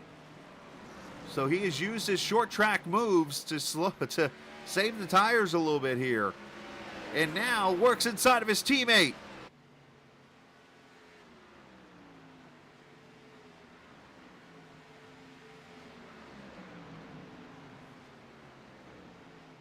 A little chop of the nose. Rule number 1 of racing, do not take your teammate out. And unfortunately, we've seen it twice from this team this season.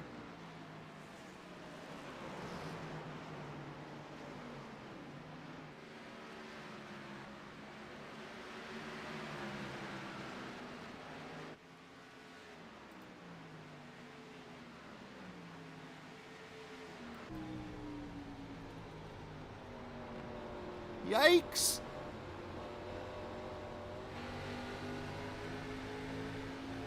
Be gentle. Yeah, that says enough.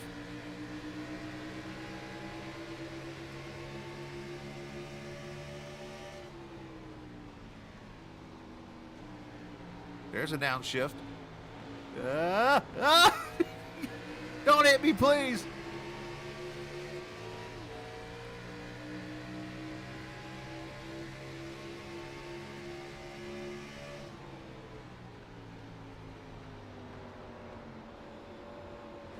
You think Fontaine's like talking to them in chat right now, like boys?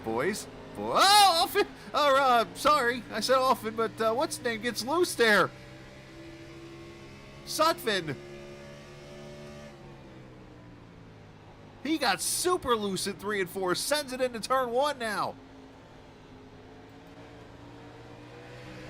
Now you got all 4 of them right here.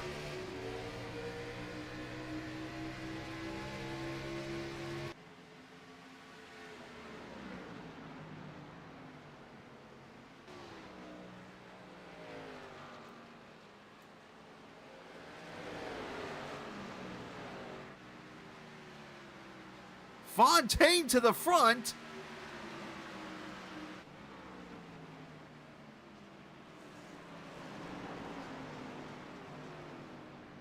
Now here's the interesting stuff now.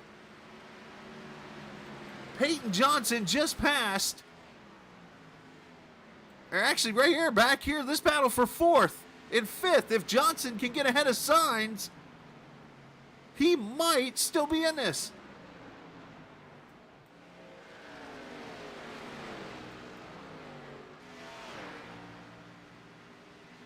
You know, by the way, Tyler Pluff is in this battle again.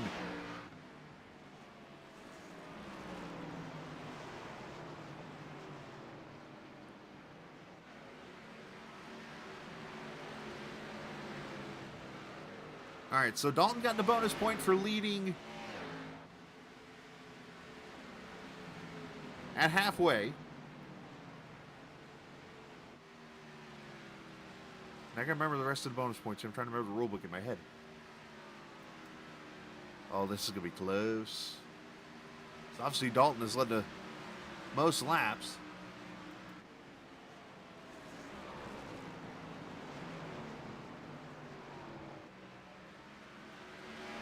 If Pluff passes Dalton,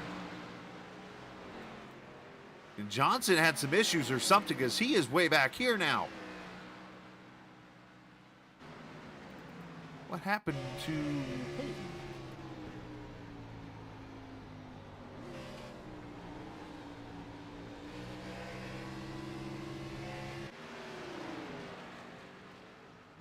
Oh, he got the outside wall. That doesn't help things.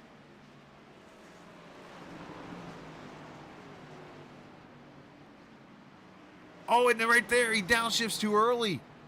The car cut into the corner. Actually, it looked really good in the end. That actually ended up a lot better than it could have been for Peyton.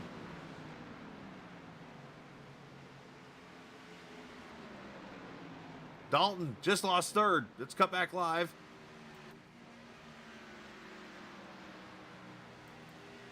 Oh my gosh. 5 laps to go.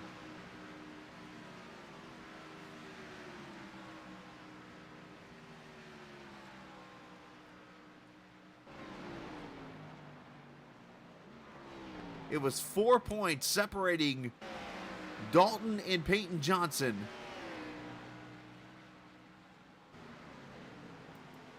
Going into this race, Dalton got the bonus point, which would make it 3.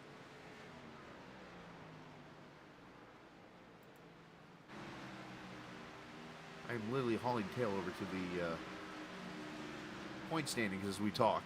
Over here to the updated SimRacer Hub page. So you did get a bonus point for leading a lap. Dalton obviously has led a lap. You get the most laps, you get a point. So there's 3 points. So basically it is a 1 point separation, with Dalton gaining the points on Peyton Johnson. And as you see, Dalton is still 3 spots ahead. So Dalton would easily be in as the 4th driver as of right now. However, there's Joey Ladouceur right in front of Fontaine, and Brian Sutphin with a win gets in here. Have we ever seen team tactics against the same team? I mean, outside of like F1 type stuff. I mean, would? I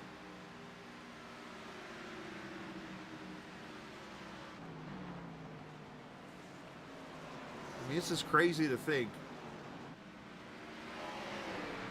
that if Fontaine wins, Jason Dalton is in. If Brian Sutphin wins, it knocks Dalton out. And then their teammate is right in front of them in Ladysur.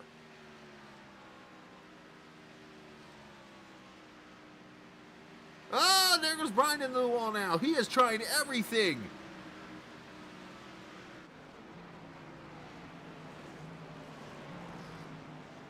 Yo, by the way, that save earlier from Sutphin, watch this.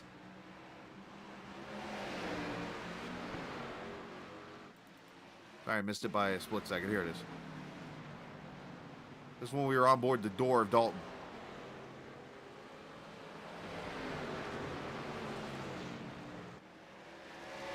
I mean, he was sideways.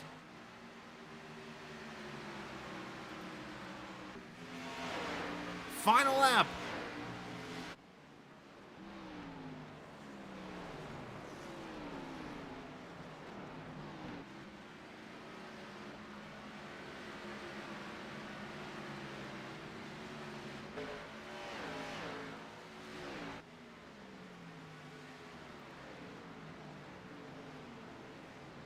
Laser Racing dominated the first two races. I shouldn't say dominated, but won the first two races.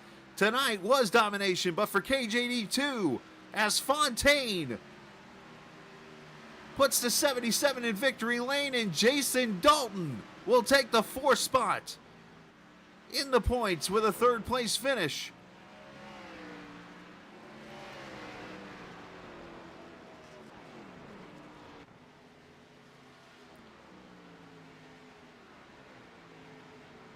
And Brian Sutphin, I think, ran out of fuel or something.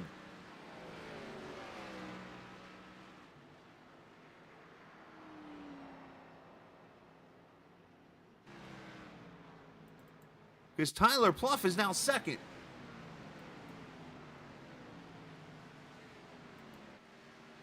Yeah, right here. Look, Sutphin's off the pace.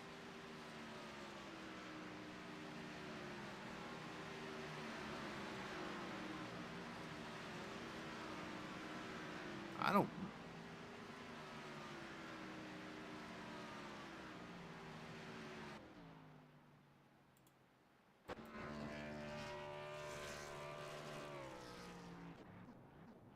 Now, something don't seem right there.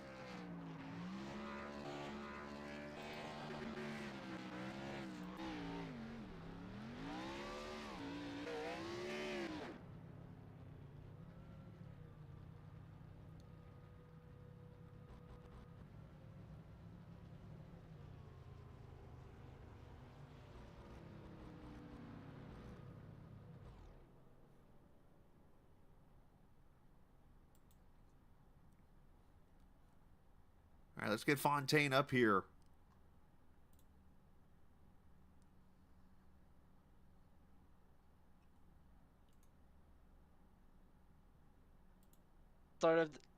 As we get him up here with us here. I know you guys are talking. Sorry about that, but obviously a great win for you. And I mean, that was just straight dominance for the team. From just having all ends covered, it looked like there. You had Ladysur with the potential. If a caution comes out, he's up there in the front with a chance, and you up there with a chance with the other teammates. That was just straight domination. Yeah, it was a great race. It was a ton of fun. Like the guys were saying, Brian and Jason, I think it was the most fun of the whole season because we know each other. We all practice together. We can race like inches from each other, and we can finish a race like nose to nose. And I don't think we're gonna ever touch, or if it happens, it's racing, and we all understand that. But I mean, just a ton of fun with the guys, and at the end, yeah, I hope it made for a great show because it was a ton of fun in the car. How obviously you kind of were in a box here because obviously you had clinched that spot by points and didn't even need to win this race, and you were pretty much in. So it left a spot where it almost turned into Dalton versus Brian trying to pull one of the bigger upsets in the series history to get that fourth spot. Had to be a tough one for you to be in. Yeah, I mean, mid race, definitely wasn't trying to push too hard. I was staying behind Jason, and like I don't think I had enough to push too hard. When I passed him, it's because I was faster and I wouldn't kill my stuff trying to get around him. At the end of the race, I was just trying to set up my corners good for the last 10 lap, just in case something happened. And those two guys were fighting together. I mean, I didn't want it to get into it, but at the same time, I wouldn't stop on track just because, like I said earlier, like we all just had a ton of fun, and no matter like who made the final four in those two guys or the rest of the pack, like the goal at the end of the day was just to have a lot of fun, and it was a heck of a race. Well, great job, man. Congratulations on the victory this season, or obviously another victory this season as you come the second three-time winner now, and you get to go for the championship at Homestead next week. I know that's got to be a good feeling. Yeah, I just want to thanks like all my Italian fans up somewhere. Uh, thanks for Sammy for the paint. Seriously, we hope for that he could race tonight with us, and he couldn't. So I just asked him if I could borrow his paint, and he obviously said yes. And it was just fun. Every guys in the team also like ton of fun tonight, and everyone in the leagues doing a great job, and you for the broadcast and everything you're doing right now on Spotify with the podcast too. So it's great. There you go, man. Well, great job tonight. Congratulations. And I know you started to throw some shout-outs out there, but go ahead and keep going with them. I'm pretty much done. I'm There sorry. you go. No, you're fine. You're all good. I just wanted to make sure you had them all covered. So, great job tonight, man. Yes, sir. Congratulations. Thanks, mate. You too. As Fontaine goes to victory lane here tonight, and obviously clinches the third spot out of the four that get into the final four. Of course, that other driver happens to be his teammate, Jason Dalton. Let's grab Jason and bring him up here after his third place finish. Jason, obviously tonight, I know you said there really wasn't any pressure on. I mean, you got what you got out of it. You get a third place finish, led most laps, led a lap, got the bonus point and a halfway, and that pretty much turned into the difference between you and Peyton Johnson getting into the final round. Yeah, I just tried to, I wanted to lead most laps. I checked every box off that I could check other than winning the race tonight. The KJD2 guys and KJD22 guys there at the end. I mean, we were on the Discord and we started beating and banging for the lead. And we told each other, let's just race, man, and have fun. So I know me and Brian doored each other a few times. Me and Brian and Sam was 3 wide there at once. And we were just having fun, man. And that's what this league's supposed to be about. And you obviously have to be proud as somebody who created this team a couple seasons ago and obviously have built it to what it's been now, and to have your chance now to go after a championship with your teammate. And then, of course, you got the two guys from Laser. It's going to be racing against each other. I think it's easy to say the top two teams going after each other here for the title. Yeah, it's a lot of fun, man. Miles and Brison, they're both great drivers. Have a lot of success at tracks like Homestead, where we're going next week. But I've had some success, and Sam has too. So I'm looking forward to not worrying about points, not worrying about this, that, and the other, and just go out and beat the other three and try to get a win if you can and move on. Well, great job tonight, man. Congratulations, and send some shout out to everybody too. Yeah, I got a lot of friends and family that watch. I appreciate them and their support, and people that text me good luck for the race and different things. And, it's been a tough season, ups and downs, and they always kind of give me encouragement, support me and stuff. So shout out to all them, and then you, man, for the what you do here and everything you do for the league and the broadcast. It's awesome. Absolutely. I enjoy talking to you again here and there. It's been a while. Absolutely, man. Yeah, I feel the same way, brother. It's always good to talk to you. And congratulations, man. You guys deserve it. And go celebrate together without hitting each other. And we'll see you next week. All right, man. I appreciate it. All right, buddy. Jason Dalton finishing third and takes the final spot in the point standings of the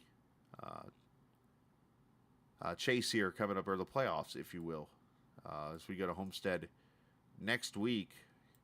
But it is not without effort that I bring this guy up here. Oh my gosh, what has become one of the hottest drivers on the circuit here during the playoffs? Tyler Pluff playing no games this season.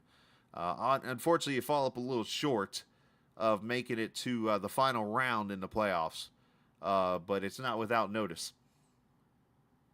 Yeah, what could have been.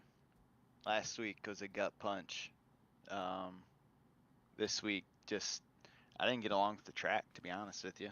I didn't get along with it, but somehow managed to save tire and had a really good strategy there at the end. I think I had the best strategy and made up the most time. So proud of the Brewer Motorsports guys. Gave me a really fast Nexus Designs Ford Mustang.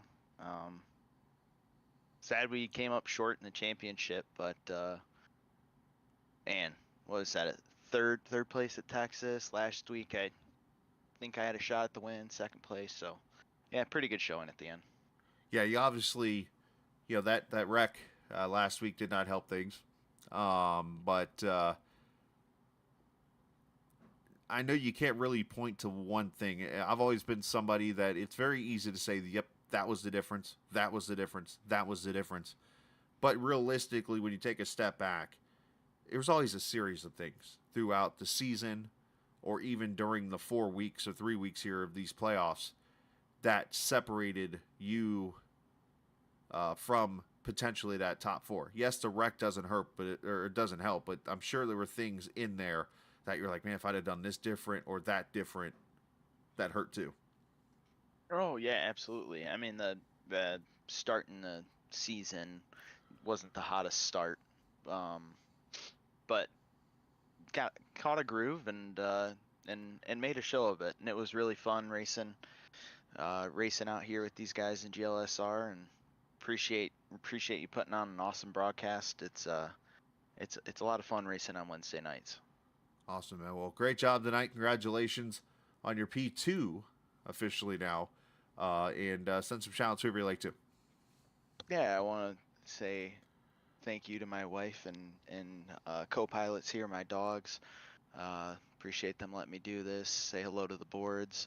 And guys on Brewer Motorsports, admins in GLSR, and you, Scala, for putting on the broadcast. And yeah, look forward to one final week at Homestead. Feel really good going there. So we'll see if we can't get a win despite not running in the championship. Absolutely, man. Well, great job tonight. Congratulations. Thank you. And that is Tyler Pluff with a second place finish. Unfortunately, falls up short in his playoff run, but not without the effort. Been easily one of the hottest drivers on the circuit here the last couple weeks. And good job on his part. As that was, the one word to use for that finish was domination for that race. It looked, as I look through the final results here with everybody, it just looked like from the start, you had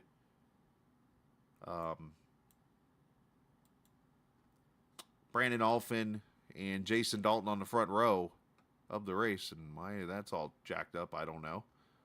I'll have to get that fixed. But it seemed like when Brandon made the pit stop when he did, it kind of opened up the opportunity for KJD2 to go in and take care of this race, and that's pretty much what they did, and walked away with it. Brison obviously finishing fourth there, Diego Sainz fifth, Peyton Johnson sixth, and I'm sorry for the little offsetting there of that timing and scoring. Miles ends up eighth, Peach in ninth. Good comeback for him. So I don't know.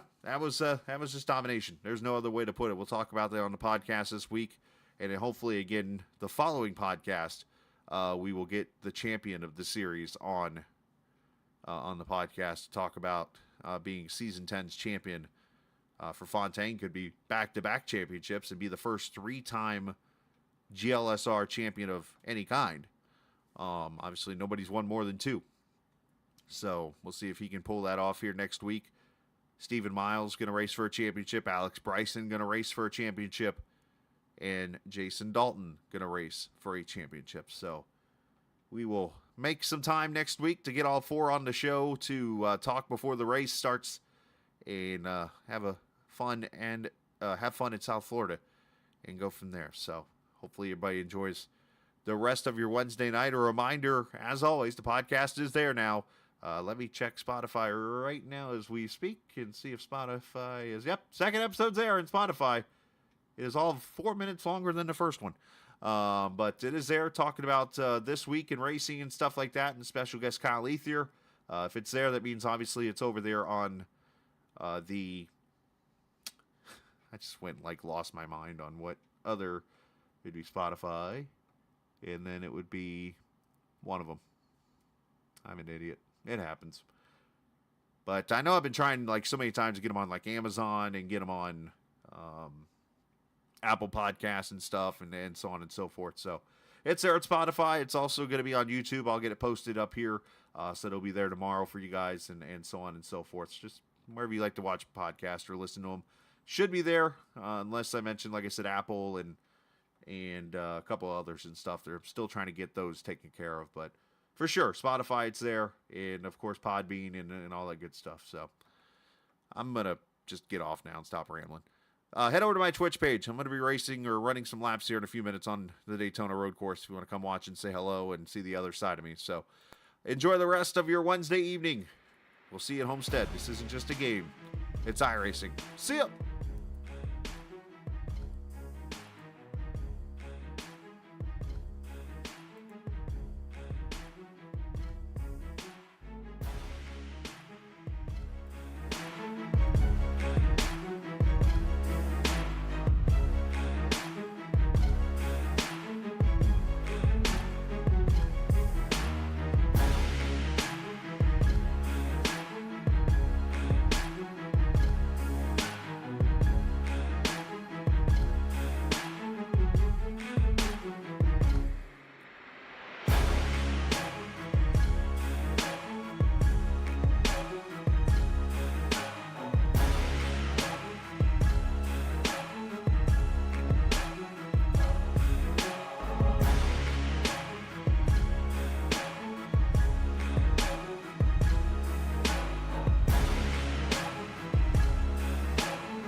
This copyrighted broadcast may not be reproduced, reused, or retransmitted in any form without the authorized written consent of Captain Esports Network. Captain would like to thank all of his loyal fans for your continued support, and he hopes you enjoyed today's broadcast.